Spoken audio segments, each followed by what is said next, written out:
Iya, kasus perkelahian anak di bawah umur Kabupaten Bangli akan memasuki tahap gelar perkara. Polisi pun akan menghadirkan pelaku setelah proses gelar perkara selesai. Video perkelahian anak yang dilakukan dua siswa yang berasal dari salah satu sekolah menengah pertama di Kabupaten Bangli memasuki proses penyidikan. Tahap gelar perkara pun akan digelar pada Senin 27 Agustus.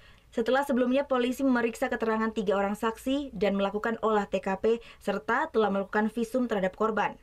Polisi pun akan menghadirkan pelaku pemukulan setelah nantinya proses gelar perkara selesai.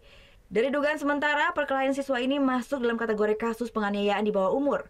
Saat ini, kasus perkelahian ini akan dilimpahkan ke Unit Pelayanan Perempuan dan Anak Polres Bangli.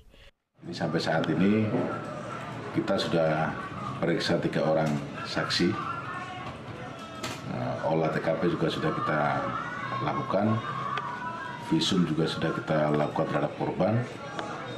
Kemudian rencananya hari Senin depan ini akan kita gelarkan dulu sambil koordinasi dengan Papas. Kedua anak yang melakukan perkelahian diketahui berinisial PG 13 tahun sebagai korban serta IWS 14 tahun sebagai pelaku pemukulan. Yang masing-masing masih duduk di kelas 8 dan 9 di salah satu SMP di Desa Taman Bali, Kabupaten Bangli. Jika terbukti bersalah, terduga pelaku akan dijerat pasal 76C ayat 1 Undang-Undang Nomor 35 Tahun 2014 tentang Perlindungan Anak. Kadek Martana melaporkan untuk NET. Oke.